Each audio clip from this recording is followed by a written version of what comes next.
Hi, everyone. We are now going to launch into our second lecture of the day, Chapter 15, Introduction to the Clinical Laboratory.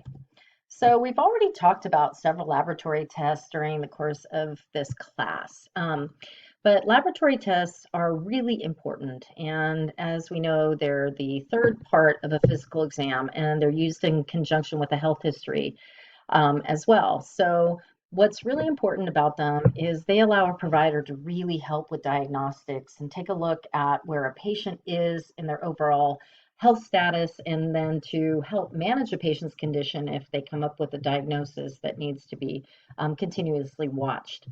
Lab tests, for the most part, provide objective and quantitative information. Now, I'm talking about the tests that are in a clinical laboratory that are going to give us an exact value. Remember, that's quantitative. Some of the tests that we run in-house in a physician's office laboratory rely on the change of color or lines, for example, like COVID tests that we talked about and pregnancy tests that we talked about. That would be qualitative. But in a lab, we're looking at exact numbers, and that is quantitative data. And the test results that we get help us understand where this patient is in terms of how their body is functioning and where they are overall. I think I talked about homeostasis before, and homeostasis is something that's super important in order for the body to stay healthy. So, homeostasis is when our internal environment, the inside part of our body, is completely in balance. And when it's in balance, the body is in a healthy state. And then when we run blood tests or other kinds of tests, they'll come out in normal range. So normal range or a reference range is a range that's been established by a laboratory, which all lab results for a person who is in normal health or in good health should be expected to fall. And different labs in different locations throughout the world have different values depending on where they are. But there's typically, some commonalities, but they can vary a little bit. So, when a patient starts having some kind of pathology existing in their body, their normal functioning will start to change, and this will result in an imbalance or homeostasis being thrown off. And this is typically frequently seen in abnormal test results. Now, not always, but usually something will come up a little bit odd that allows the provider to dig a little deeper into. If the condition has been allowed to go on for a while, the patient will start developing symptoms of whatever it is that they're experiencing. But this isn't always the case, as we've learned, because a lot of the different disease processes that patients have can be asymptomatic for quite a while. So, as a medical assistant, you're not going to remember everything. Lord knows I certainly do not. But you should know and be familiar with common lab tests that we perform. Specifically, why? What is the purpose of running these tests? And also the normal values or ranges. Now, I can tell you that there's a lot of labs, and honestly, all you need is really to know where to refer to look at the normal ranges or the normal values. And when you get back the results of testing from a patient, it's going to flag anything that is abnormal or out of the reference ranges. Now, sometimes you should also be aware that patients will have to prepare, or there might be some kind of special instructions required, like for the PSA test, right? So when we're looking at prostate specific antigen. And also things that might interfere with test results, like food and medication, exercise, smoking, sexual activities. So those are all going to be really important.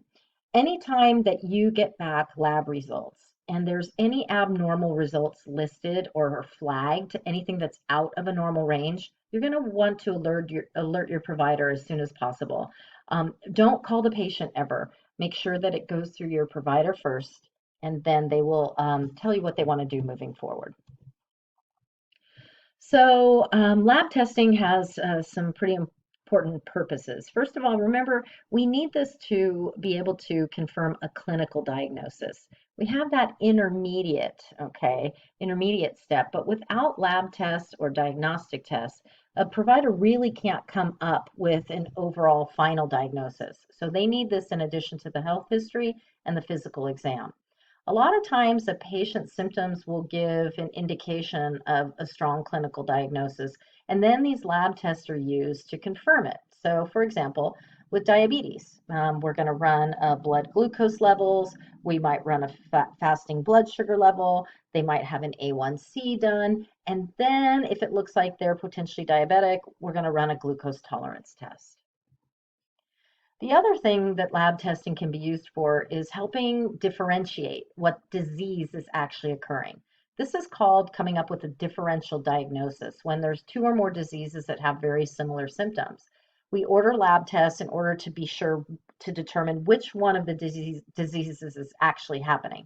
So some of the ones I think of initially would be like strep throat, or does a patient have acute pharyngitis? So pharyngitis is just a sore throat that could be caused by a number of viral infections. A patient who has pharyngitis is not going to test positive for strep. But if a patient has strep, we would want to know by running a strep test, and then that would tell us specifically that they have that versus pharyngitis. We also will use lab tests to help obtain information about a patient's condition when we don't have enough information to, well, when the provider doesn't have enough information to come up with the final diagnosis, right? So the patient may be exhibiting some symptoms that are vague, that we can't land and be specific about. So for example, nonspecific abdominal pain. We see with the abdominal pelvic areas, so abdominal areas, pelvic areas, gastrointestinal areas. And so the doctor will order a series of lab or diagnostic tests to help kind of hone in on what is exactly causing the patient's problems. The other thing that's really important about lab testing is establishing what's called a patient's baseline. So when you first meet with a new provider or your primary care doctor and you get your annual labs drawn, it creates what's called a baseline, or what's your normal value. Now, different people can have different normal levels within a range. So based on their age or their gender or where they live, believe it or not, or their race. So for example, in terms of living, if you live in Denver, Colorado, that's the mile high city, it's going to be very different than if you live here in Santa Cruz County when we are at sea level, okay? And lab tests help establish every person's baseline. And what's beautiful about this is that moving forward, the provider and the patient can compare future test results against those baselines. So I started having my baselines drawn when I was in my 30s, and then we compared it when I was in my 40s, and then in my 50s, and so on and so forth. The other thing that is really helpful with lab testing is that it can, with certain conditions, help reduce or prevent the severity of diseases by detecting them early, okay? Look for abnormalities. So for example, anemia, we'll run a complete blood count. And if things look off for the red blood cells, the patient may be exhibiting signs of having anemia. And diabetes, so I've already listed the tests, but there's a bunch of different things that we can do to try to determine if a patient is diabetic or pre-diabetic. Now, there's something called a routine test, and a routine test is performed on a routine basis on a patient who seems to be healthy. And routine tests are used to help detect diseases early so that we can address the situation and treat the situation. And this is usually part of a general physical. So when you go in for your annual physical, you should have a series of routine blood tests performed. And incidentally, as you get older, it might be other routine tests as well, just not just blood tests. Urine tests are usually included for any age as well. So we have two kinds of clinical laboratories that you may be working with. And the first is in your own medical office. When you become a medical assistant, the office may have a built-in lab where you're running some of these tests. And I would tell you that pretty much 99.9% of general practices, family practices, internal medicine, definitely urgent care are going to have its own office. The other thing that you may use is an outside laboratory, and most offices actually use a combination of both things because we can run some tests in-house, others need to be send-outs.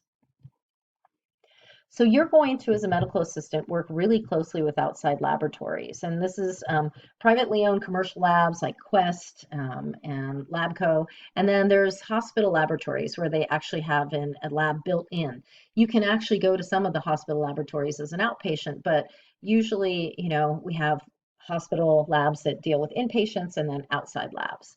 And the lab is going to provide the office or the hospital with all the supplies and forms that are needed to be able to collect and prepare all of the different specimens for transport and handling so that they can get back and get tested, and that we can ensure that the specimen has maintained integrity as though it was still in the human body.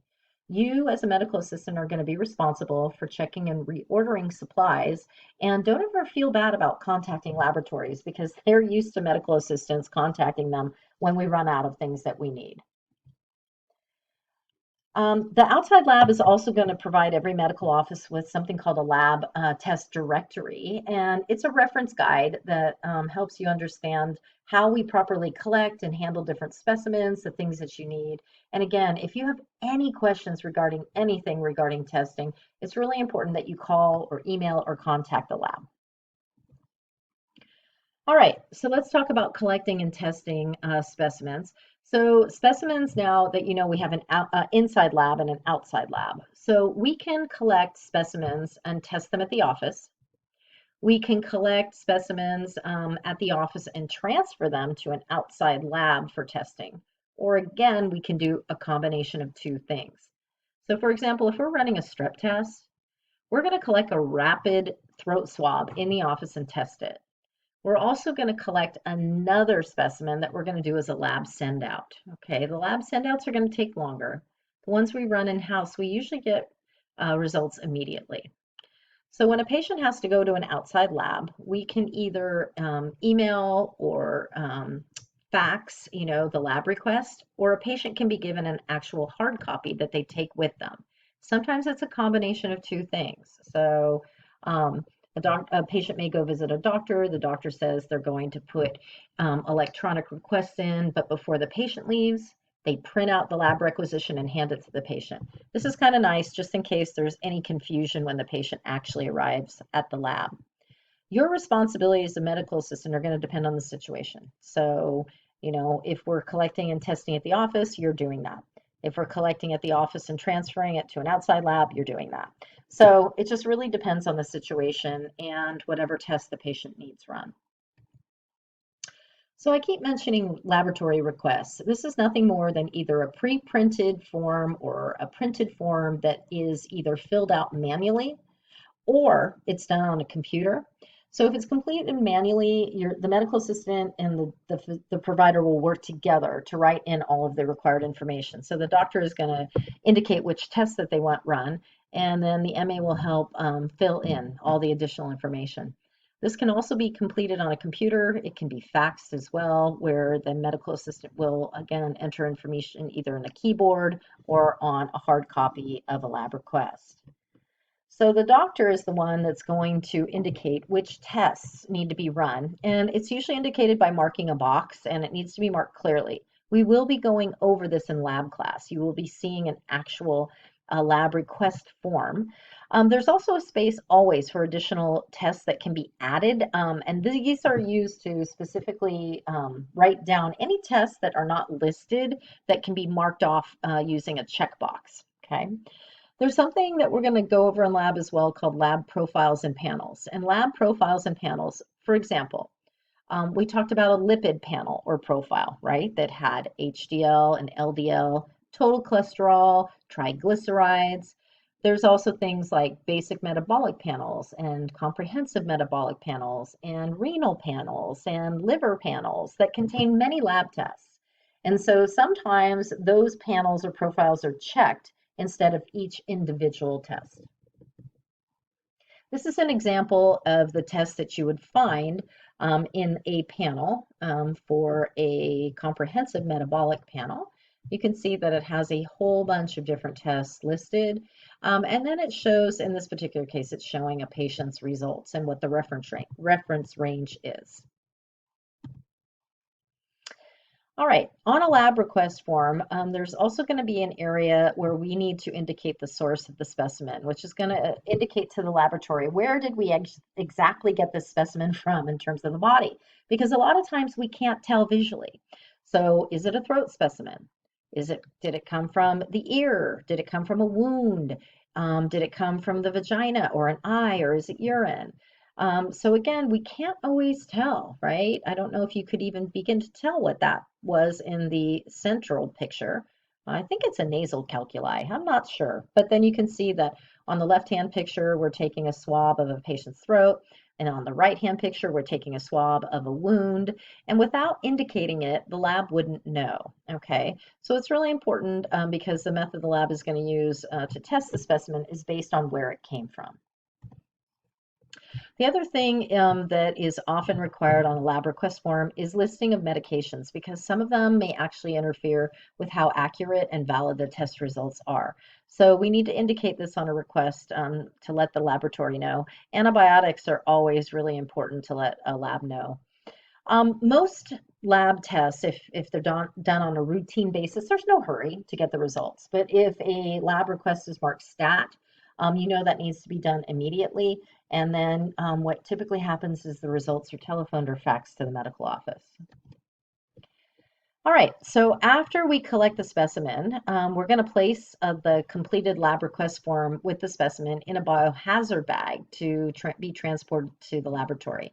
So the specimen is going to go into an inner pocket that we seal like a Ziploc, and then we put the lab rec on the outside in another pocket. And without the request, the lab couldn't carry out the orders because they wouldn't know what patient it's attached to, what tests need to be run, any specific additional information. So this would result in a huge delay in completing tests. And honestly, I don't think they'd know where to even begin looking for the source of where the specimen came from. So it's really important to be sure that you have the lab request form with the actual specimen that's going to an outside lab. Once the test results are in, the lab is going to issue a lab report, and that will be relayed back to the medical office. It could be hand delivered, but that's kind of old school. Typically, they're sent electronically by computer. They can also be faxed or mailed to the office. Usually, what happens is they're sent electronically, but if it's a stat situation or there's something really important, they'll be sent electronically and faxed. And then usually the mailing is done to the patient. So some providers like to send the patients their results by mail after the medical assistant informs them via electronically, or sometimes the doctor or the MA will call. So it's going to just depend on the situation. Anything that comes back abnormal that could be harmful or threatening to the patient's health are definitely going to be marked as stat. And these will be phoned or faxed in as soon as possible, and then they'll be followed up typically with a written report. You as a medical assistant are going to be responsible for taking a look at reports as they come into the office. And if you notice any abnormalities or anything that's flagged as abnormal, you need to notify your provider, okay? Most of the reports are going to automatically flag the abnormal results. And again, most of this is done electronically now, but if anything is handwritten, if you get something that's like faxed or something and you see that it's not flagged or you want to point something out, you can circle or highlight the abnormal results. And again, most providers will want to know about this like ASAP. And then once the provider gets the report, they're going to take a look at it, whether it's stat, whether it's, something that's normal, abnormal. The physician is going to take a look at it, review it, they initial it or approve it, and then it's filed in the patient's chart. And frequently the provider themselves or the MA will follow up with the patient to let them know that their results are available, or if anything needs to be explored further, or if anything needs to be discussed in further detail. So we mentioned, and we've talked about already during the course of the class, that there's a lot of different things that can affect lab results. And so foods, so does a patient need to be fasting, different medications? If the patient has had, vigorous activity, sometimes the time of day really matters in terms of prepping the patient and instructing them in terms of when they're going to have their tests performed. So if any advanced preparation is required, you're going to be responsible for that. Sometimes the provider, sometimes the lab. And if the patient isn't given the proper instructions, you may end up with inaccurate results, okay, on the blood tests or the specimen tests, urine tests. So medical assistants are frequently responsible for providing patient instructions. And if you explain the reason that they need to prep, they're going to be more likely to comply. And that means that we're going to be able to get, more accurate test results and Really, the worst thing is having to tell a patient they need to go and have a lab test run again. So we're trying to avoid having to have a specimen collected again. So you all know what fasting is, but I'm going to remind you. So fasting means that we don't have any food or fluids other than water for a specified amount of time. It's usually 12 hours, but the range is 8 to 12 hours. So ideally, the specimen should be collected in the morning because the patient's going to be hungry, or maybe they're not allowed to smoke, and so it really makes it the least inconvenient to the patient. And it also, we want to collect it in the morning to allow for the food and anything to be completely digested and have the stomach empty. All right, so what actually is a specimen? We're talking about specimens. So I want you to know that a specimen is a small sample or a part taken from the body to represent the nature of the whole. So we're really looking at the in vivo characteristics. What's going on inside the human body? The majority of all lab tests that we perform are performed on specimens that are pretty easy to get from a patient. So blood, urine, feces, which is stool, or as most patients will say, poop. Sputum is a little harder, and then cervical and vaginal scrapings of cells or swabs. Those are all kinds of lab tests that we'll run. And then the picture here, you can see the fecal occult blood test, which we'll be doing in lab in association with this chapter. And then also you can see on the left, venipuncture, which we're going to be doing in level 2. So it's really important, again, to label our different types of specimens. Different types of samples or secretions or discharges can be taken from the body and sent to a microbiology lab for analyzing. And it's really important to determine, where did the specimen come from? Did it come from the nose or the throat? Is it a wound? The eye, the ear, the vagina, the urethra? Again, this is really important, along with what type of specimen it is that we're dealing with. Again, you're going to be responsible for collecting many, many, many specimens, and the most common that we collect are definitely blood and urine, although throat specimens and now nasal swabs with COVID and influenza. So there's a lot of things that we've added to our list, okay? Some things, though, need to be collected by the provider. You might be there to be assisting. In fact, you will. Either things like vaginal discharge, urethral discharge, tissue specimens that we're going to send off to be biopsied. You're going to help with the collecting process, with the labeling, with the bagging, with the transporting. If it's a biopsy, you're going to need to fill out a biopsy request. So you're directly involved in the process. Make sure whenever there's a specimen that every single tube or collection container is labeled with the patient's name, full name, so last name, first name, the date that you obtained the specimen. Actually, add on there the time. I think it's really important to put the time, your initials, and the source. Where did we get it? Now, if it's blood, it's pretty obvious, but if it's urine, you don't know what kind of urine specimen it is. So we're going to go even further and tell them, is it a routine? Is it a clean catch? Is it a first morning? And we'll be going over more of that in chapter 16. All right, so now the most important thing, the most important aspect of collecting a specimen and handling it is to send to the lab a sample that is most representative as possible of what is happening in the body. So I mentioned a couple minutes ago, in vivo. In vivo characteristics mean that it's as is occurring in the living body. And this is what we want to provide to the lab. And most samples, a lot of samples might have a transport medium that prevents the specimen from breaking down. But if we don't handle samples correctly and they get to the lab and get the test run, we may end up with inaccurate test results. And this will then interfere with an accurate diagnosis and treatment for the patient. So it really has a domino effect. So you want to be sure that you know how to collect and handle and get to the lab any specimens. And you also want to know how to collect and handle and process any specimens in-house, in the office as well.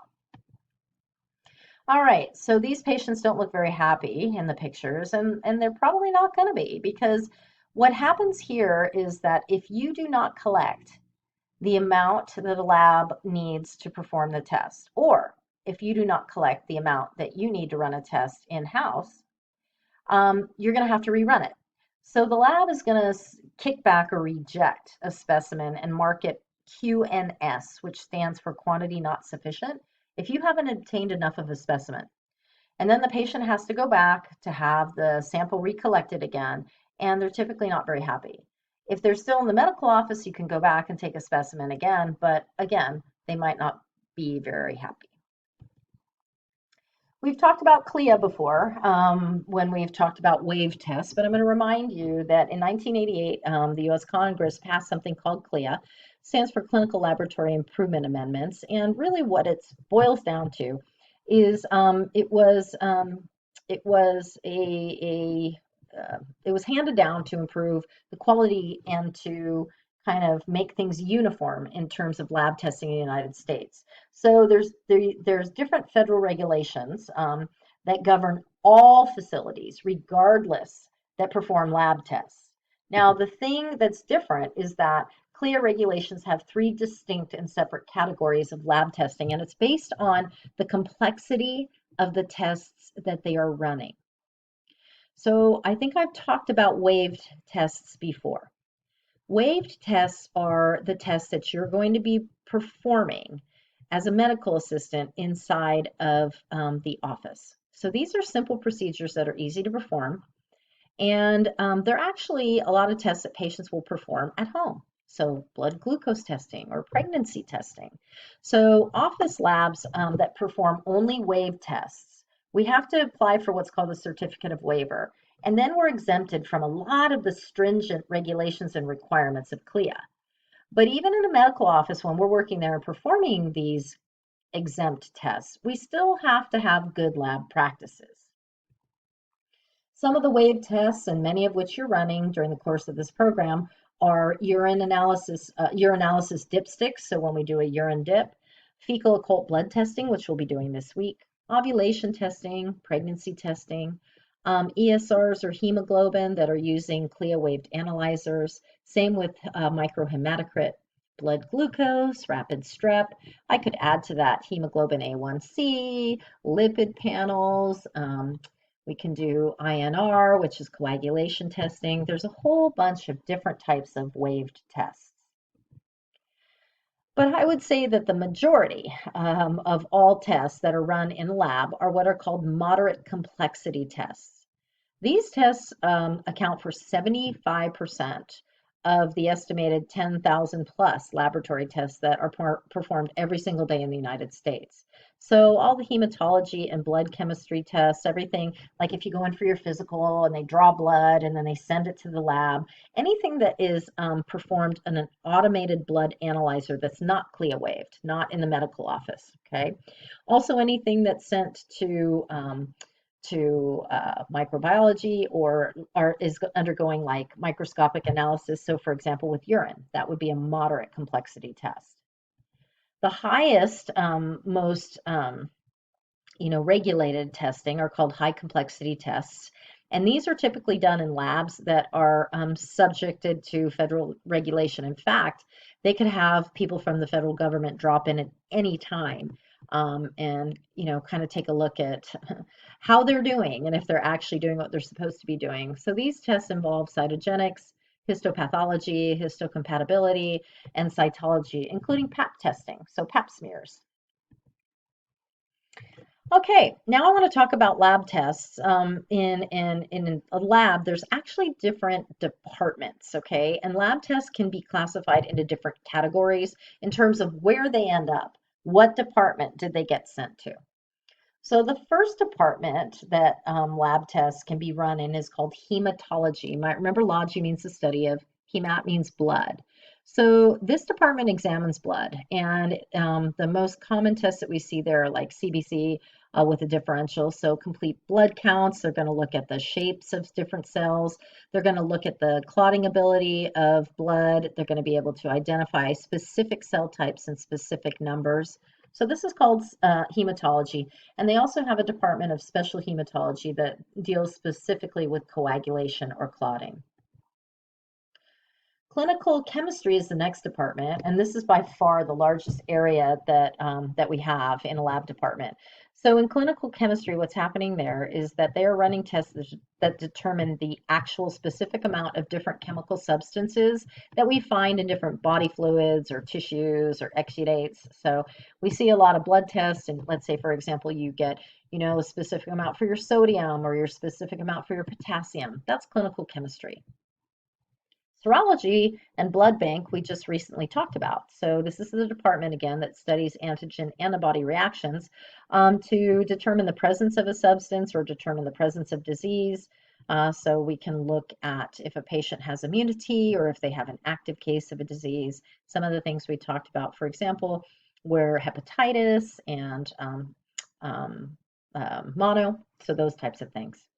Urinalysis, believe it or not, is its own lab department. And so in the urine lab, we study the physical, chemical, and microscopic aspects of urine. Microbiology is a really interesting department in the laboratory. And in the micro department, we take a look at pathogens. We're looking for pathogens that are present in different types of specimens. So there's a variety of specimens that will be tested, obviously blood and urine, but also we're looking at throat specimens, sputum, which comes from the lungs, wound specimens, urethral specimens, vaginal specimens, and CSF, which is cerebrospinal fluid. And that's the fluid that bathes and surrounds the brain and spinal cord. Another really interesting department that can typically be a lab send out is parasitology. So parasitology takes a look at parasites, and we've talked about O&P a little bit. O&P stands for ova and parasites, and ova are eggs. So they're going to be looking at stool and vaginal and blood specimens for different types of ova and parasites, and you can see these lovely critters in the picture to the right can all be present in the human body. Cytology, study of cells, detects the presence of abnormal cells, and histology, study of tissue, detects diseased tissue. All right, so definitely be familiar with all those lab tests for your test on this chapter. So in the doctor's office lab, we can analyze specimens manually or using machinery. So when we do the fecal occult blood test, we're going to do a manual test. When we test urine, we could be doing manual dips, or we could be using an automated analyzer. But regardless of the method, there are certain steps that we have to take for testing the specimen. Okay, we have to follow them to ensure we get accurate and reliable results. Manual methods mean that we're performing a test by hand. And so usually there's a test kit. We will run manual tests for urine, fecal occult, strep testing, pregnancy testing, mono testing. All of these can be done by hand.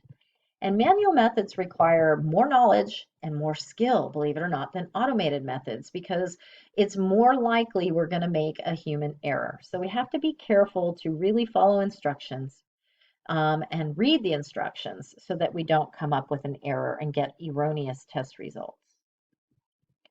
Automated analyzers are designed for use in the medical office and obviously in a lab. They allow us to process specimens more quickly typically, and they're more precise than the manual method. Sometimes they run really quickly, sometimes they take a little longer than the manual method. But at the end of the day, the ultimate goal in the clinical lab is to be sure that whatever method we're using, whether it's in the house at the doctor's office, whether it's a lab send out, that the lab test results that we get are accurate and that they measure what they're supposed to measure. So we have to practice and maintain a good quality control program, both in-house as well as they need to do in an outside lab. This allows us to ensure that the test results are reliable and that they're valid. So we don't get a lot of errors, okay? We eliminate errors that could give us inaccurate results and then actually can really affect patient care in terms of diagnostics. So quality control methods for testing include using standards and controls. So we talked about a little bit of controls in class, and we're going to look more deeply into them, where we're checking to be sure that the machinery or the test kits that we use are precise and accurate, be sure that we're not making an error or that they're not outdated or that something happened, okay? And that way we know we can rely on the results. Anytime you find something outdated or that hasn't been stored correctly, we want to get rid of those, okay? So if something is expired or if something was supposed to be refrigerated and now it's been left out for too long, we want to get rid of it. Make sure that you always follow procedures exactly when you're testing specimens. I think it's a really good practice, as comfortable as you get with certain tests. If you're not 100% sure and running them regularly, take a look at the instructions. Spend a couple of extra minutes just reviewing and going over it. It's really important and helpful. And then make sure that you use any controls that are provided for CLIA wave tests before you actually run them. So if you get a brand new box of Hemoccult tests or strep tests or blood glucose strips, run the controls to ensure that we can rely on that batch or that box being accurate. And then if you're using equipment in the office, make sure that you maintain it, take care of it, and have it checked periodically to be sure that it's working correctly. All right, the last thing we're going to talk about today is lab safety. So lab safety is super important to help us reduce any potential accidents. A lot of this is really common sense, okay? So make sure that if you're dealing with any glassware that you handle it and store it carefully so that we don't get breakage. If you break it, obviously do not pick it up with your bare hands. Make sure that you handle any chemical reagents carefully as well, okay? If you're using reagents and things like that, you're going to want to wear gloves, and if you have any spills, you're going to want to clean them up immediately. Make sure you also handle lab specimens carefully, always following the OSHA bloodborne pathogen standard, pretending that anything could potentially be contaminated with anything. And if you touch a specimen accidentally, wash your hands immediately. Don't just use hand sanitizers, go and wash. When you work in a lab, it's really important to keep things out of your mouth, your eyes, your nose, your ears, everything, okay? So don't touch your mouth, don't touch your eyes, don't touch your nose, don't touch your ears. And if you spill anything, clean it up and make sure you clean it with a disinfectant that's approved. Make sure that you properly dispose of any contaminated sharps or specimen containers or infectious waste in biohazard bags or containers, okay? If you have a break in the skin or if you have like a hangnail or something, make sure you cover it with a bandage before gloving up. Make sure that any kind of specimens you collect are tightly capped. This is a mistake that happens a lot. You think that the cap is on, but it's just off a little bit. There's nothing worse with getting a urine specimen back at the lab that's, halfway leaked outside and it's all in the bag. And then make sure that you handle all lab equipment properly. That's really important in terms of keeping safe and also ensuring that the test results are reliable. It's always better to be safe than sorry. This is just a picture and looks like this lab has worked 0 days without a fatal accident. We want to do our best to avoid accidents. Make sure that you review lab safety before our test next week. And that concludes our lecture for today. Thanks a bunch, and I will look forward to seeing you soon.